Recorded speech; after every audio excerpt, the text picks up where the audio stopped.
இந்த unit 10 application of language skill இதில் என்ன ஒரு மேஜிக்கல் ஐடியாவை பண்ணியிருக்கோம் அப்படின்னா 360 டிகிரியில் இந்த ஒர்க் அவுட் பண்ணியிருக்கோம். 360 டிகிரி அப்படின்னா ஒன்றும் இல்லை, பார்ட்ஸ் ஆஃப் ஸ்பீச் எடுத்துக்கோங்க. பார்ட்ஸ் ஆஃப் ஸ்பீச் பற்றி பேசணும்னா 8 பார்ட்ஸ் ஆஃப் ஸ்பீச்சில் பேசி முடிச்சிடலாம். பட் ஆனால் அதுக்குள்ளே இருக்கக்கூடிய எல்லா டீட்டெயில்டான மேட்டர்ஸ்குள்ளேயும் போய் பேசியிருக்கோம். அப்போ 360 டிகிரி ஆக்டிவ் வைஸ் பேசிவ் வைஸா வெறும் ஸ்டேட்மெண்ட்டை வச்சு மட்டுமே active to passive, passive to ஆக்டிவாக மாற்றிருக்கலாம். ஆனால் அதுக்குள்ளேயும் 360 டிகிரி அந்த ஆக்டிவ் வைஸ் பேசிவ் வைஸையும் அது இம்பரேட்டிவ் சென்டென்ஸ் வந்து எப்படி மாற்றுறது, இன்ட்ராகேட்டிவ் வந்து எப்படி மாற்றுறது அப்படின்னு சொல்லி மைனூட் ஒர்க் அப்படிங்கிறது பண்ணியிருக்கோம். 360 டிகிரி இது ஒன்றே ஒன்று. இந்த 10th யூனிட்டை நீங்கள் எப்படி பார்க்கணும் அப்படின்னா, நீங்கள் படிச்சுட்டு இருக்கக்கூடிய சைக்காலஜி ஜிகே இல்லாமல் 9 யூனிட்ல இருந்து நீங்கள் வாங்க வேண்டியது நல்லா ப்ராக்டிஸ் பண்ணி ஸ்கோர் பண்ணிக்கிறீங்க. அந்த 9 யூனிட் அப்படிங்கிறது என்ன பண்ணும் அப்படின்னா உங்களை வந்து வெற்றிக்கு சரியான ஆள்னு சொல்லி தேர்வாக்கி கொடுக்கும். உங்களை மாதிரி இன்னொருத்தர் ஒரு மார்க் கூட கூட இருப்பான் இல்லையா, அவங்களை எல்லாத்தையும் சரிகட்டி நீ தான் முதலிடம்னு காட்டக்கூடிய ஒரே ஒரு யூனிட் அப்படின்னா இந்த 10வது யூனிட். 9 யூனிட்ல சேர்த்து நீங்கள் வாங்குற மார்க்கை இந்த 10வது ஒரு யூனிட் வந்து பார்த்தீங்கன்னா உங்களுக்கு ஹைலி சப்போர்ட்டிவ் ஹேண்டாக இருக்கும். 9 யூனிட்ல நல்ல மார்க் வாங்கிக்காங்க. நீங்கள் வந்து ஜாப்புக்கு எலிஜிபிலிட்டி 10வது யூனிட் சேர்த்துனாலும் நீங்கள் ஜாப்புக்கு எலிஜிபிலிட்டி அப்படிங்கிற மாதிரி வாங்கிக்க. இந்த 10வது யூனிட் அப்படிங்கிறது என்ன பண்ணும் அப்படின்னா, நீ எந்த ஊருக்கு போகலான்னு நீ ஆசைப்படுறியோ அந்த ஊருக்கு போகிறதுக்கான ஒரு யூனிட்டாக இது இருக்கணும். 10வது யூனிட் வேலையே அதுதான். நீ உன்னுடைய டிஸ்ட்ரிக்டில் வேலை வேணும் அப்படின்னா மார்க் நிறையா இருந்தால் தான் கிடைக்கும். அப்போ அந்த மார்க் நிறையா இருக்கிறதுக்கான ஒரு யூனிட்டாக இந்த 10வது யூனிட் இருக்க போகுது. ஏன் அப்படின்னா இந்த 10வது யூனிட்டுக்குள்ளே நீங்கள் 10 அவுட் ஆஃப் 10 கொஸ்டின்ஸ் தான் வரும். அப்படின்னா 10க்கு 10 வாங்குற மாதிரி இந்த யூனிட்டை வந்து வடிவமைச்சிருக்கோம். அவ்வளோவான கண்டென்ட்டை உள்ளே இறக்கியிருக்கேன். எல்லாத்தையும் ஒரு ஸ்ட்ராட்டஜிக்கல் ஐடியாவையும் சேர்த்து பயன்படுத்தி தான் இந்த யூனிட்டே வடிவமைச்சிருக்கோம். ஸோ அதனால் பெரிய ஹார்ட் ஒர்க் ஒன்று பண்ணி இந்த யூனிட்டை வந்து நிறுத்தியிருக்கேன். நிச்சயம் இதில் உங்களால் மார்க் வாங்க முடியும்.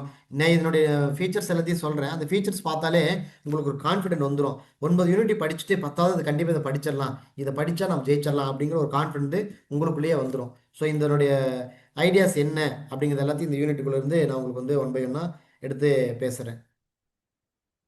ஓகே, இந்த 10th யூனிட்டை பொறுத்த வரைக்கும் நாங்கள் எப்படி பிரிச்சிருக்கோம் அப்படின்னா புக் 1 புக் 2ன்னு சொல்லி 2 விதமாக பிரிச்சிருக்கோம்.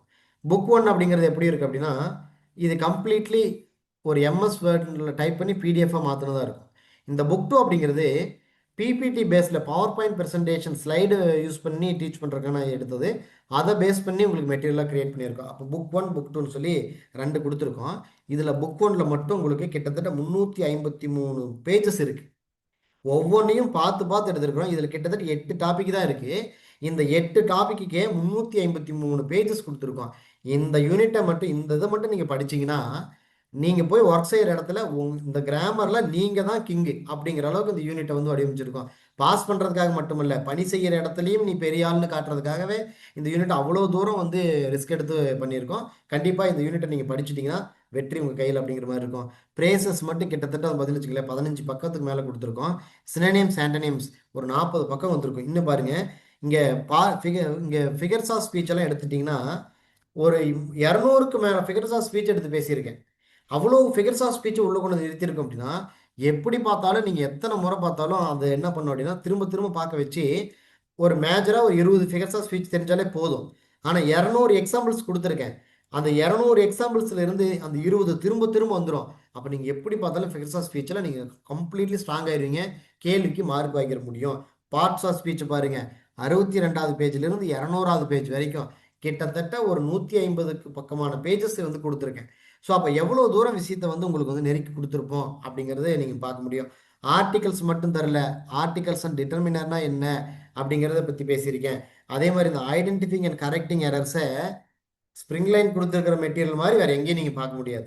ஏதோ ஒரு வார்த்தையை கொடுத்து இதுக்கு சரியான விடை இதுதான் தரல, அதுக்கு என்ன இந்த ஐடென்டிஃபைங் கரெக்டிங் எரர்ஸில் என்ன இந்த சென்டென்ஸில் ராங்கு, அது எதனால் ராங்கு, அங்கே என்ன கிராமட்டிக்கல் எரரு, அது எப்படி சரி செய்யணும், எப்படி சரி செஞ்சு அது கரெக்டான ஆன்சர் வரும் அப்படின்னு சொல்லி ரொம்ப ஸ்டெப் பை ஸ்டெப்பாக அதை வந்து உருவாக்கியிருப்போம். நீங்கள் வந்து கண்டிப்பாக மெட்டீரியல்ஸ் உங்கள் கையில் வந்ததுக்கப்புறம் பாருங்கள், அவ்வளோ தூரம் அதை வந்து ரிஸ்க் எடுத்து பண்ணியிருக்கோம். சரி, இதனால் இந்த 8 டாப்பிக்கே வந்து பார்த்தீங்கன்னா 353 பேஜஸ் வந்து கொடுத்துருக்கோம்.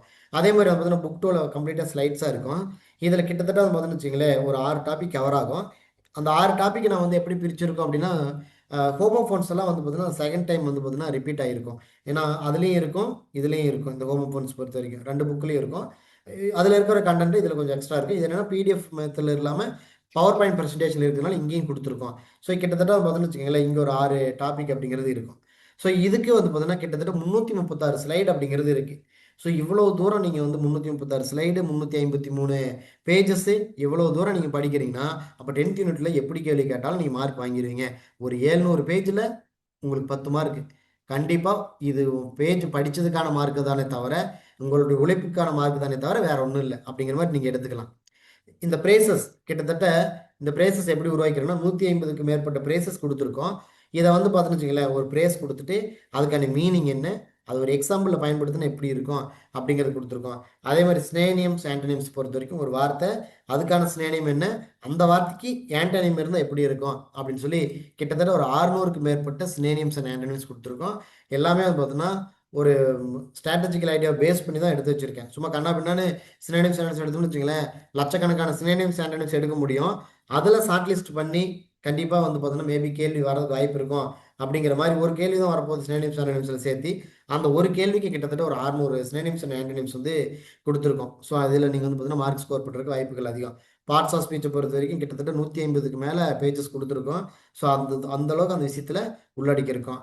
இங்கே நீங்கள் அப்ஜெக்டிவ்னா என்னன்னு தெரிஞ்சிருக்கீங்க, அது வரைக்கும் படிச்சிருக்கலாம். அந்த அப்ஜெக்டிவ்குள்ளே கூட கார்டினல் அண்டு ஆர்டினல் இந்த மாதிரி அப்ஜெக்டிவ்ஸ் எல்லாம் எப்படி வரும், அப்போ கார்டினல் ஆர்டினல் வந்தால் ஆர்டிகல்ஸ் எப்படி இருக்கும், எந்த ஆர்டிகல்ஸ் கார்டினல் வருமா ஆர்டினல் வருமா அப்படிங்கிற விஷயத்தை பேசியிருக்கோம்.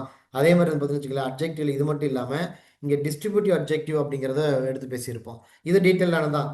ஏன் இந்த டிஸ்ட்ரிபியூட்டிவ் அப்ஜெக்டிவ் பற்றி பேசுனா, இதே டிஸ்ட்ரிபியூட்டிவ் அப்ஜெக்ட்லேயும் இருக்கும், இதே ஈச் எவரி அப்படிங்கிறது இங்கே ப்ரொனோன்லேயும் இருக்கும். அப்போ எப்படி அப்ஜெக்டிவ்லேருந்து அது ப்ரொனோனுக்கு மாறுபடுது, அப்போ எது அப்ஜெக்டிவ் எது ப்ரொனோன்னு எப்படி கண்டுபிடிக்கிறது அப்படிங்கிற விஷயத்தை இந்த இடத்துல நாங்கள் வந்து உங்களுக்கு பேசி உங்களுக்கு வந்து புரிய வச்சுருப்பேன். இங்கே நான் நடத்தினாலும் இந்த புத்தகத்தை படித்தாலே போதும், நீங்கள் ஓனாகவே அண்டர்ஸ்டாண்ட் பண்ணிக்க முடியும். அப்படி தான் வந்து இந்த புத்தகத்தையும் வடிவமைச்சிருக்கேன். ஹின்ஸ் மாதிரி இருக்கவே இருக்காது, நீங்களே ஓனாக படித்தா கூட அது புரியும் அப்படிங்கிற மாதிரி வச்சுருப்போம். டெமான்ஸ்ட்ரேட்டிவ் அப்ஜெக்டிவ் இங்கேயும் வந்து பார்த்தீங்கன்னா அப்ஜெக்டிவ்ல டெமான்ஸ்ட்ரேட்டிவ் இருக்கிற மாதிரி ப்ரொனோன்லேயே டெமான்ஸ்ட்ரேட்டிவ் ப்ரொனோன்னு இருக்கும். இந்த திஸ் தட்டு தீஸ் தோஸ் அப்படிங்கிறது டெமான்ஸ்ட்ரேட்டிவ் அப்ஜெக்டிவாக பார்க்குறோம். அதே ப்ரொனோன்ல இந்த இதே திஸ் தட்டு தீஸ் தோஸ் வருதுன்னா எப்படி ஐடென்டிஃபை பண்ணுறது, அதையும் வந்து பார்த்தோன்னு வச்சுக்கலாம் டீட்டெயிலாக இங்கே வந்து பேசியிருப்போம்.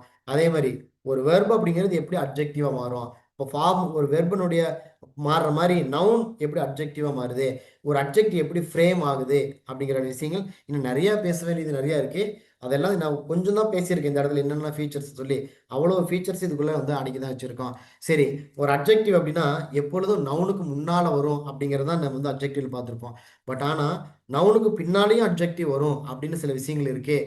அதெல்லாம் என்ன அப்படிங்கிற ஒரு கண்டென்ட் கூட இந்த இடத்துல வந்து நாங்கள் வந்து டீட்டெயிலாக எக்ஸ்பிளைன் பண்ணியிருக்கேன். அந்த next little, a little, the little இந்த 3 வேர்டு இருக்குது. ஸோ எங்கே ஏ லிட்டில் யூஸ் பண்ணணும், எங்கே லிட்டில் யூஸ் பண்ணி எங்கே த லிட்டில் யூஸ் பண்ணணும் அப்படிங்கிறது நிறைய பேர்த்துக்கு இன்னுமே தெரியாது. ஒரு ஏ லிட்டில்னு சொன்னால் ஒரு மாதிரி யூஸ் பண்ணுவான், அதே இடத்துல போய் த லிட்டிலுக்கும் பயன்படுத்திக்குவான். ஸோ அங்கே 3க்கு இருக்கக்கூடிய வித்தியாசம் என்ன, எங்கே எதை பயன்படுத்தணும் அப்படின்னு சொல்லி எக்ஸாம்பிள்ஸோட அதை கொடுத்துருப்போம். அதே மாதிரி இந்த இடம் பாருங்க, இந்த good manners of framing a pronoun அப்படின்னு ஒன்று இருக்குது. அதாவது எந்தெந்த ப்ரொனவுனுக்கு அப்புறம் எப்படி யூஸ் பண்ணுறது. இப்போ யூ அண்ட் ஐ வருது அப்படின்னா அங்கே வந்து யூ அண்ட் ஐயை வந்து சொல்லும்போது ஐ அண்ட் யூ அப்படிங்கிறது எப்படி சொல்லணும், எது கரெக்டானது அப்படிங்கிறது எல்லாத்தையும் சொல்லணும். இங்கே என்னென்னா யூ அண்ட் ஐ தான் correct, not I and you. I and யூன்னு சொல்லக்கூடாது. செகண்ட் செகண்ட் பர்சன் அந்த நெக்ஸ்ட்டு ஃபர்ஸ்ட் பர்சன். அதே வந்து பார்த்தீங்கன்னா தேர்ட் பர்சன் வருதுன்னு வச்சுங்களேன், தேர்ட் பர்சன், செகண்ட் பர்சன் அந்த லாஸ்ட்டு ஃபர்ஸ்ட் பர்சன், இப்படி இந்த மாதிரி விஷயத்தை எல்லாத்தையும் இந்த குட் மேனர்ஸ் ஐடியாஸ் எல்லாத்தையும் கரெக்டாக வந்து பார்த்தோன்னா அப்ளை பண்ணி கொடுத்துருப்போம். ஸோ இங்கே எல்லாத்தையுமே வந்து பார்த்தோன்னா உங்களுக்கு புரிதலுக்கு ஏற்படுத்துகிற மாதிரி நான் இந்த இடத்த வந்து பேசியிருப்போம். ஏன்னா இந்த இடத்துல சில கேள்விகள் எரர் ஸ்பாட்டில் இந்த மாதிரியான கேள்விகள் வரும். அதை சரி செய்கிறதுக்காகவும் நான் வந்து பார்த்தோன்னா இதை வந்து உங்களுக்கு வந்து ஒரு இடத்துல வந்து புக் மெட்டீரியலே கொடுத்துருப்போம். ஸோ இது ஒரு மேஜிக்கல் ஐடியாஸ்.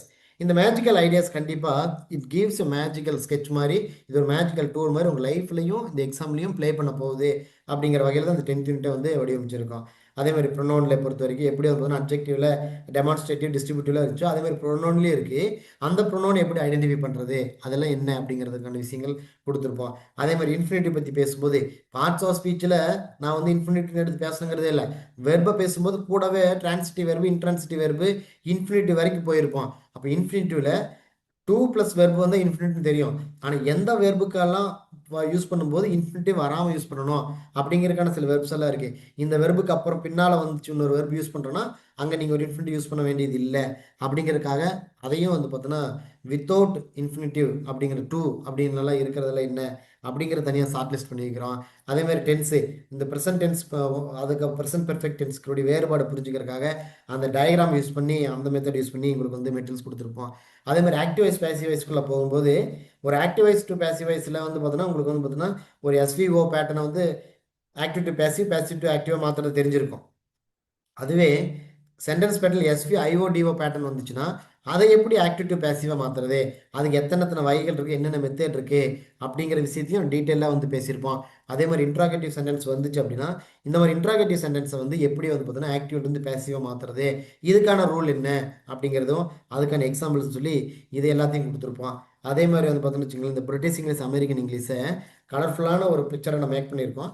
இதை வந்து பார்த்தீங்கன்னா வச்சுக்கோங்களேன் உங்களுக்கு அப்படியே இருக்கிற அத்தனை பிக்சர்ஸையும் உங்களுக்கு வந்து பார்த்தீங்கன்னா அந்த பிபிடி டு வெர்ஸ் கன்வெர்டட் டு பிடிஎஃப் அப்படிங்கிறதுல யூஸ் பண்ணி இந்த இதை அப்படியே கொடுத்துருப்பான். நீங்கள் பார்த்தோன்னே கண்ணில் அப்படியே கேப்சர் பண்ணிட்டு போகணும் அப்படிங்கிறதுக்காக தான் வித் பிக்சரோட இதை வந்து வடிவமைச்சிருப்போம். அதே மாதிரி பார்த்தீங்கன்னா ஹோமோ ஃபோன்ஸ் எடுத்தாலும் அந்த ஹோமோ ஃபோன்ஸுக்கு இருக்கக்கூடிய அந்த மீனிங் என்ன அப்படிங்கிறது எல்லாத்தையும் டீட்டெயிலாக ஒவ்வொரு ஹோமோ ஃபோன்ஸுக்கு இண்டிவிஜுவல் ப்ரியாரிட்டி கொடுத்து பண்ணியிருக்கோம். ஸோ இவ்வளோ தூரம் இதுக்கான பயணத்தை நாங்கள் உருவாக்கியிருக்கோம் அப்படின்னா அதனுடைய அவுட்புட் எப்படி இருக்குங்கிறது நீங்கள் புரிஞ்சுக்கணும். ஸோ இப்போ சொல்லணும், எந்த ஒரு விஷயத்துக்காக நீங்கள் அதிகமாக நேரம் எடுத்துக்கிறீங்களோ அந்த விஷயம் எப்பொழுதும் அதிகமான மார்க் கொடுக்கும். ஸோ ஓகே, நான் நிறைய மார்க் எடுத்துக்கிட்டேன், நான் நிறைய நேரம் எடுத்துக்கிட்டேன், அப்போ இது என் சைடில் இருந்து பார்க்கும்போது எனக்கு பெஸ்ட்டு ரிசல்ட்டாக தரப்போகுது. உங்கள் சைட்லேருந்து நீங்கள் என்ன பண்ணணும்னா இது முழுமையாக படிச்சுக்கணும். ஒவ்வொரு யூனிட்டுக்கும் நீங்கள் ஈக்குவலண்டான ஒரு வேல்யூ கொடுக்கணுங்க இல்லையா? அதே மாதிரி 10th யூனிட் தானேன்னு சொல்லி சாதாரணமாக நினச்சிட வேணாம். கிராமர் தானே நினச்சிட்டு போயிடாதீங்க.